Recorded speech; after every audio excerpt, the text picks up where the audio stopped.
Hello guys and hi everyone. आज हम लोग स्टार्ट करने वाले हैं फेमा 1999 का रिवीजन।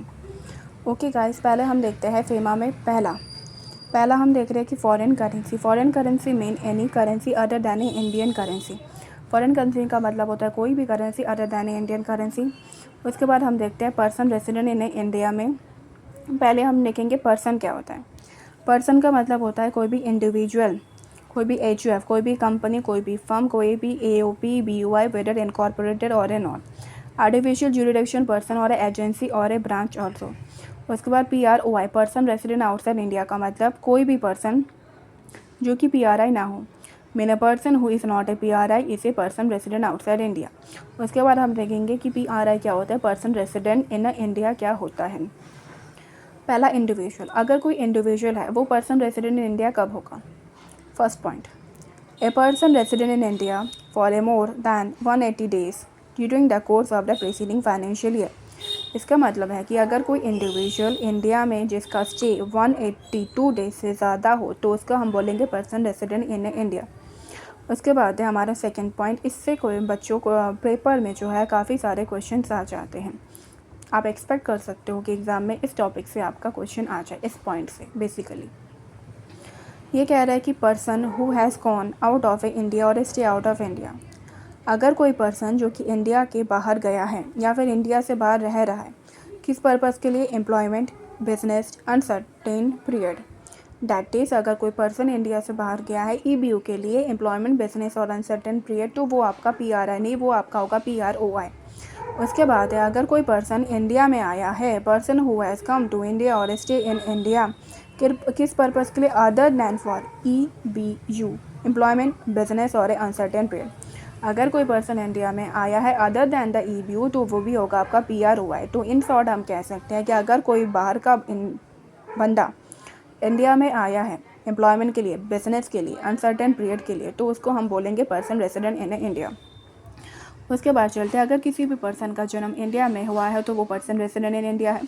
अगर कोई भी कंपनी जो है वो इंडिया में इनकॉर्पोरेटेड हुआ है तो वो भी है आपका पर्सन रेसिडेंट इन इंडिया। उसके बाद अगर कोई भी ऑफिस, ब्रांच या फिर एजेंसी इंडिया में है और कंट्रोल कौन कर रहा है, पीआरओआई, पर्सन रेसिडेंट आउटसाइड इंडिया, फिर भी वो पीआरआई है। क्यों? क्योंकि जो ऑफिस है, ब्रांचेस है, एजेंसी है वो इंडिया में है इसलिए। उसके बाद है अगर हमारा कोई ऑफिस, ब्रांच, एजेंसी इंडिया के बाहर है लेकिन उसको कंट्रोल आपका पर्सन रेसिडेंट इन इंडिया कर रहा है, इंडिया का बंदा, तो वो भी होगा आपका पर्सन रेसिडेंट इन इंडिया। उसके बाद बच्चों हम एक मोस्ट इम्पॉर्टेंट टॉपिक करने वाले हैं जिससे क्वेश्चंस आ जाते हैं हमारे एग्ज़ाम में, कैपिटल अकाउंट ट्रांजैक्शन।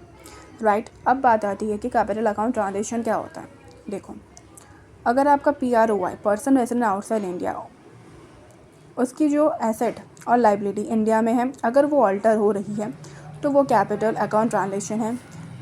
सॉरी बच्चों, अगर कोई आपका पीआरआई है, पर्सन रेसिडेंट इन इंडिया, उसकी प्रॉपर्टी मतलब एसेट हो या फिर उसकी लाइबिलिटी हो इंडिया के बाहर, वो अल्टर हो रही है तो वो भी आपका कैपिटल अकाउंट ट्रांजैक्शन है।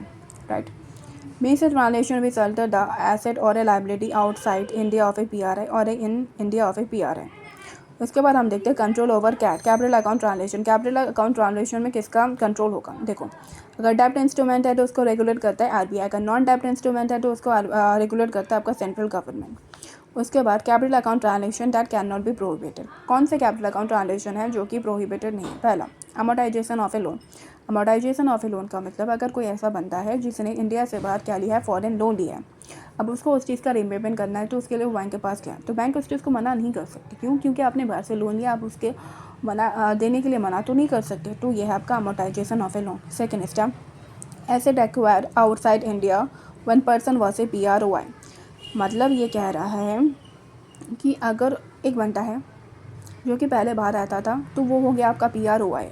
उस टाइम पे उसने बाहर एसेट खरीदी, अब वो इंडिया में आ चुका है, वो क्या बन चुका है, वो बन चुका है आपका पीआरआई। तो वो ये कह रहा है कि वो पीआरआई बनने के बाद भी उस एसेट को होल्ड कर सकता है, वो चाहे तो ट्रांसफ़र भी कर सकता है। या देखो, पीआरआई में कंटिन्यू टू होल्ड और transfer foreign exchange asset if they were acquire when he was a PROI, या फिर inherited from a person who was a PROI. मतलब कोई बंदा जो इंडिया में रहता है लेकिन उसके कुछ रिलेटिव्स हैं जो बाहर रहते हैं, अगर वो जो रिलेटिव्स है उसने उस बंदे के नाम पे कोई एसेट ट्रांसफ़र की है तो वो भी उस चीज़ को होल्ड कर सकता है, अपने नाम पे वो होल्ड कर सकता है, रख सकता है। उसके बाद ये सेम है आपका asset acquire in India when person was A P R आई मतलब ये समझ ही गए होगे आप लोग, ये जस्ट इसका उल्टा है। उसके बाद बच्चों जल्दी जल्दी स्टार्ट करते हैं, मतलब ख़त्म करने का ट्राई करते हैं इसका half. Permissible translation by the PROI, कुछ PRI के ट्रांसलेशन है जो कि क्या है, परमिसेबल है। इन्वेस्टमेंट इन फॉरेन सिक्योरिटीज़ में इन्वेस्टमेंट करना। उसके बाद फॉरेन से लोन लेना, आउटसाइड इंडिया कोई प्रॉपर्टी खरीदना या ट्रांसफ़र करना, PROI को गारंटी देना, लोन देना, एक्सपोर्ट इम्पोर्ट होल्ड करना बाहर से। उसके बाद PROI person resident outside India, वो इंडिया में इन्वेस्टमेंट कर सकता है, इंडिया में लोन ले सकता है, कोई प्रॉपर्टी खरीद सकता है, वो कोई भी मोबाइल प्रॉपर्टी अगर वो इंडिया में है तो उसको ट्रांसफ़र कर सकता है, और वो रेमिटेंस कर सकता है, remittance outside India of A capital asset in India of A PROI। उसके बाद बच्चों इसके बाद ये जो क्वेश्चन है, मतलब ये जो लिमिट है ना 2,50,00,000 की, ये इम्पॉर्टेंट है क्योंकि ये कई बार एग्ज़ाम में आ चुका है। देखो ये क्या कह रहा है, ये कह रहा है कि इंडिया का बनता है, रेसिडेंट बनता है, उसको इंडिया के बाहर क्या करना है, पैसा भेजना। क्या वो भेज ही सकता है? आंसर इज यस, वो भेज ही सकता है, बट कितना भेज सकता है? वो 2,50,000 एक फाइनेंशियल ईयर में भेज सकता है। ए रेसिडेंट इंडिविजुअल में ड्रॉ 2,50,000 पर financial year for the capital account transaction. उसके बाद ये कह रहे हैं कुछ कैपिटल अकाउंट ट्रांजेक्शन क्या है, प्रोहिबिटेड है।